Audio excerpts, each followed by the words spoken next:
ആത്മാവിന്റെ ഫലങ്ങൾ സഭ പുറപ്പെടുവിക്കണം. നമ്മുടെ പേഴ്സണൽ ലൈഫില് ഈ ഫലങ്ങൾ പുറപ്പെടും.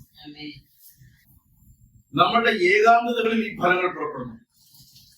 നമ്മുടെ യാത്രകളിൽ, വിശുദ്ധ ജീവിതത്തിൽ, വിശ്വാസ ജീവിതത്തിൽ ഈ ഫലങ്ങൾ പുറപ്പെടും. ആമേൻ.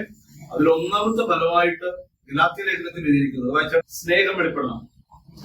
ഫലം കായ്ച്ചില്ല എങ്കിൽ ദൈവം അതിനെ നീക്കിക്കളയുമെന്ന് വളരെ വ്യക്തമായി എഴുതിയിരിക്കുന്നു. ഞാൻ ശക്തിയേറിയ പ്രസംഗകനായതുകൊണ്ട് അത് ഫലമല്ല. മനസ്സിലാകുന്നുണ്ടോ? ഈ ശക്തിയേറിയ പ്രസംഗകന്റെ മേൽ അതിലും ശക്തിയോടെ സ്നേഹം വെളിപ്പെടണം. ആമേൻ.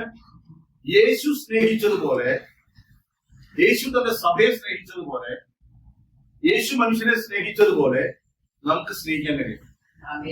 നമുക്കൊരു ചെറിയ തെറ്റുണ്ടാൽ പോലും നമുക്ക് കണ്ണടിയാണ്. നമ്മൾ അളക്കാൻ തുടങ്ങും. എങ്കിൽ ദൈവസഭയെ ശക്തമായി പറയുന്നു, ദൈവമക്കളെ ആത്മാവുണ്ടെന്ന് പറയുന്നു, നമ്മുടെ മേൽ എന്ത് വെളിപ്പെടുന്നില്ല? നമ്മളെ സ്നേഹിക്കുന്നവരെ നാം സ്നേഹിക്കുന്നുവെങ്കിൽ ജാതികളും അങ്ങനെ ചെയ്യുന്നുവല്ലോ. രക്ഷിക്കപ്പെടാത്തവരും അത് ചെയ്യുന്നുണ്ട്. നീ കൊടുക്കുമ്പോൾ സകലതും ഭിക്ഷയായി കൊടുക്കുന്നത് പറയാനുള്ള കാരണം പിന്നെ അത് തിരിച്ചു കിട്ടില്ല.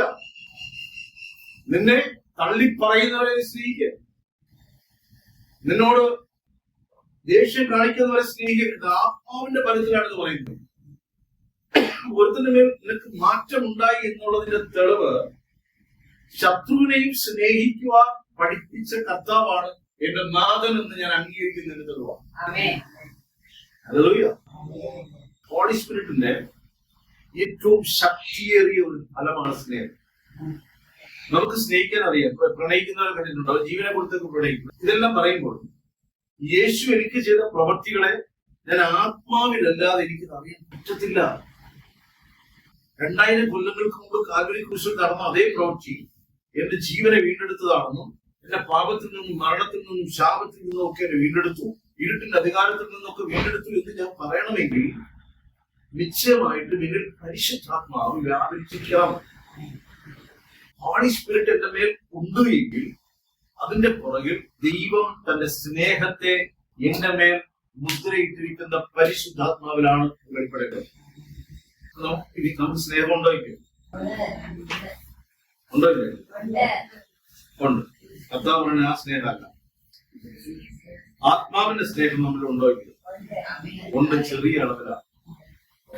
മനസ്സിലാകുന്നുണ്ടോ? അത് പോരാ. ഒരു തെങ്ങ് നട്ടിട്ട് വല്ലപ്പോഴും ഒരു കാ തന്നാൽ മതി. നല്ലൊരു മാവ് പറയൂ, ഇത് 3-ാം വർഷം കാക്കി മൂവാണ്ട് എന്നൊക്കെ പറഞ്ഞു കൊണ്ടതാണ്. വെറും ചുണ്ണി മാങ്ങ വല്ലപ്പോഴും വെച്ചു. വീട്ടിൽ 5 മക്കളുണ്ട്, കൊടുക്കാൻ പറ്റുമോ? പറ്റുമോ? സ്വർഗരാജ്യത്തിൽ രേഖപ്പെടുത്തുന്ന ഫലമായിട്ട് ദോഷമെല്ലാം പറഞ്ഞു കർത്താവ്. 10,000 രൂപ വെച്ച് നീ കെട്ടാൻ പറഞ്ഞു? ഇല്ല. ഭാരമുള്ള ഒരു കല്ല് ചുമന്നുകൊണ്ട് പോകാൻ പറഞ്ഞു? സ്നേഹിക്കാനല്ലേ പറഞ്ഞോളൂ. ആത്മാവിന്റെ ഫലങ്ങളിൽ, പരിശുദ്ധാത്മാവ് നമുക്ക് തരുന്ന ഫലങ്ങളിൽ ശക്തമായ ഒരു അടയാളമാണ് സ്നേഹം. ആമേൻ. ഒരു കാര്യം ശ്രദ്ധിച്ചോളണം, വരം വരത്തിന്റെ പ്രവൃത്തിയെ ചെയ്യും. അതുകൊണ്ടാണ് കള്ളൻ, തെറ്റിപ്പോകുന്നവരും വീണുപോയവരും അന്യഭാഷയിൽ പറയും. ചിലർ പറയും വിഷാദ അന്യഭാഷ പറയുന്നത്. പക്ഷെ ദൈവത്തിന്റെ ദൈവം ഒരിക്കലും ഒരാളെ മുദ്രയിട്ട് കഴിഞ്ഞാൽ അവന്റെ അവസാന ശ്വാസം വരെ അവൻ മടങ്ങി വരാൻ ദൈവം ആഗ്രഹിക്കും. അവർ ഈ ഭൂമിയിൽ നിന്ന് വേർപ്പെടുന്നതിന് തൊട്ട് മുമ്പ് വരെയും ദൈവം പല മുഖങ്ങളിൽ കൂടി അവനെ പ്രബോധിപ്പിക്കുന്നത്. യേശുവിനെ കുറ്റിക്കൊടുക്കാൻ പോകുന്നതിന്റെ അന്ന്, പെസഹായുടെ അന്ന് പോലും കർത്താവ് ഡയറക്റ്റ്ലി പറഞ്ഞു. ഇത് സങ്കടപ്പെടുന്ന ഒരു ഭാഗമുണ്ട്. ഇവൻ ജനിക്കാതിരുന്നെങ്കിൽ അത്രമേൽ സ്നേഹമാണ്. നാം നരകത്തിൽ നിന്ന് നാശയോഗ്യമായി പോകരുതെന്ന് ആത്മാവ് ആഗ്രഹിക്കും. ഹല്ലേലൂയ. പക്ഷേ നാം ഫലം കായ്ക്കാത്ത വൃക്ഷമാകരുത്. ഇത് സഭയുടെ വിശ്വാസ ജീവിതത്തിന്റെ ഏറ്റവും ശക്തിയുള്ള അടയാളമായി, സൈനായിട്ട് നമ്മൾ വെളിപ്പെടേണ്ടതാണ് ഫലങ്ങൾ.